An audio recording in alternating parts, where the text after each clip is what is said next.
एक बार भगवान श्री कृष्णचंद्र जो नित्य रास में गोपी जनों के पास नित्य रात्रि में रस विलास करते थे। आनंद मगन होकर जो जिस भावना से उपासना करता ठाकुर जी वैसे सुख देते। ये गोपीजन कांत भाव से, प्रीतम भाव से, पति भाव से आराधना करती, तो प्रभु वैसे ही हास्य विनोद रस क्रीड़ा करते। तो एक दिन सब गोपियां बैठी हुई थी और बहुत समय व्यतीत हो गया, प्रभु नहीं आए। तो फिर इसके बाद जब प्रभु आए तो गोपीजनों ने पूछा, आज बहुत विलंब हुआ सरकार। बोले, आज हमारे गुरुजी आए थे। आपके गुरुजी आए थे? बोले, हाँ, पल्ली पार यमुना के हैं। कौन गुरुजी हैं? बोले, दुर्वासा जी आए थे। भगवान संतों का आदर करते हैं। बोले, फिर तो आपके गुरुजी के दर्शन हम भी करेंगे, बहुत सूक्ष्म विषय है। बोले, हाँ, गुरुजी के दर्शन ऐसे नहीं किए जाते। अगर गुरुजनों के पास जाया जाए तो शास्त्र में भी आता है, भले वो आप दूब लेके जाइए, दूब अंकुर, कोई पत्र, कोई फल, कोई पुष्प, लेकिन खाली हाथ गुरुदेव के चरणों के समीप ना जाए, ऐसा शास्त्र आज्ञा करता है।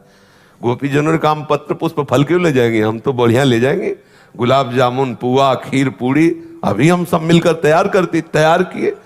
अब वहां एक दो तो थी नहीं, यूथ की यूथ, मतलब अगर पुआ पूड़ी का एक जगह स्टॉक किया जाए तो छोटे मोटे गिरिराज जी, क्योंकि संपूर्ण ब्रजवासिनी, और गुरुजी आए हैं प्रीतम के, तो खूब सब जब चली तो उनका प्रीतम, एक बात बताओ, यमुना जी बढ़ी हुई है और रात्रि का समय नाविक मिलना तो मुश्किल, और नाविक भी मिलेगा तो सुबह तक पार हो पाएंगे, क्योंकि एक दो तो है नहीं।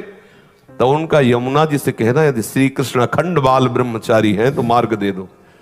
हंसी, क्योंकि सबको पता चला कि कैसे हास्य विनोद करते, कैसे अटखेलियां करते। गई यमुना जी से कहा कि यदि मेरे प्रीतम श्री कृष्ण अखंड बाल ब्रह्मचारी तो मार्ग दे दो। यमुना जी हट गई, पूरा थल की तरह जल एकदम हटकर सूख गया और निकल गए। आश्चर्य हुआ कि भगवान कैसी बात कर रहे हैं। दुर्वासा जी के पास गई, प्रणाम किया और कहा, महाराज ये भोग स्वीकार करो। बोले, आ डालो। अब वो मुंह बगाड़ दिए, सब डालते, सब इतना किनका भी नहीं बचाओ, सब पहाड़ के पहाड़ और सब पा गए। प्रणाम किया, बड़े आश्चर्य में महात्मा है, शरीर हड्डी हड्डी, पेट का ही दिखाई नहीं दे रहा, चिपका हुआ, और मनो खीर पुआ सब पा गए। बोले, महाराज यमुना जी बाढ़ी हुई, लौट के जाने। बोले, आई कैसे थी? बोले, प्रभु ने कहा था कि अगर हम अखंड बाल ब्रह्मचारी हैं तो मार्ग दे दो। तो बोले, जाओ यमुना जी से कह दो कि दुर्वासा ने यदि दूब के अंकुर के सिवा अपनी जबान में कभी कुछ रखा ना हो तो मार्ग दे दो। गोपिका हंस पड़ी, बोले, मान गए गुरु चेला दोनों झूठे। वो कहते अखंड बाल ब्रह्मचारी, अभी मनोपुआ खीर खा गए, और कह रहे दुर्वासा ने दूब का रस के सिवा और कभी कुछ आहार न किया हो तो मार्ग दे दे। गई, जाके यमुना जी से कहा कि अगर दुर्वासा जी ने कभी दुर्वांकुर के रस के सिवा कुछ जिह्वा में न रखा हो तो आप मार्ग। यमुना जी हट गए, आश्चर्यचकित हुई और जाके प्रभु से कहा कि प्रभु आपके गुरु जी के दर्शन किए तो एक प्रश्न खड़ा हो गया, जैसे गुरु वैसे ही चेला। तो प्रभु ने कहा, ऐसा क्या? अब बोले, बाहु प्रसार परिरम्य कराल को जो रास में वर्णन है, कौन सा ऐसा रस क्रीड़ा है जो आप ना खेलते हो? स्पर्श करना, आलिंगन, चुम्बन, परिरंभन आदि सब। फिर आप ब्रह्मचारी कैसे? ब्रह्मचर्य का तो बिल्कुल अलग स्वरूप होता है। और हमारे सामने पुआ पकौड़ा, खीर और सब रसमलाई सब पा गए, और कहते दुर्वांकुर के सिवा जिह्वा में कुछ न रखा हो। तब इसी बात को प्रभु ने बताया कि जो अहम शून्य महात्मा है, जिनका अहम पूर्ण रूप से लय हो चुका है परम तत्व में, उन्होंने नहीं पाया।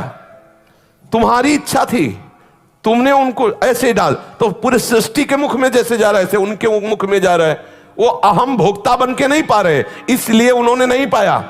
आपकी दृष्टि में पवाया गया, आपकी दृष्टि में वो पाए, लेकिन स्वयं ना उनकी इच्छा है ना वो भोक्ता है, इसलिए उन्होंने नहीं। इसलिए उनका वचन सत्य है, स्वयं में कभी आहार रूप से स्वीकार करते हैं तो केवल दूब का अंकुर, और हम स्वप्रतिबिंब विभ्रमा, जैसे छोटा सा बालक अपने प्रतिबिंब के साथ खेले, ऐसे गोपियों के आत्मा रूप में, उनके पतियों के आत्मा रूप में, और चराचर जगत के रूप में जो परम तत्व विराजमान है वही श्री कृष्ण स्वरूप से क्रीड़ा कर रहा है। वो अपने आप में खेल रहे, इसलिए अखंड ब्रह्मचारी है।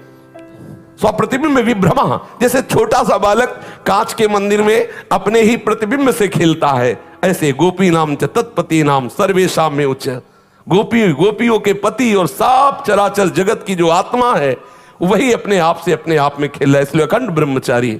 तो हमको अपने कर्मों का फल इसलिए भोगना पड़ता है कि हम अपने कर्म मानते हैं और हम स्वयं अहम से एक शरीर में सीमित हो गए हैं, इसलिए भोक्ता बनना ही पड़ेगा, जबरदस्ती बनना पड़ेगा। यदि आप कर्ता बनेंगे और आप कुछ ना बनो तो देखते रहो जो कुछ हो रहा है, आप जीवन मुक्त हो जाओगे।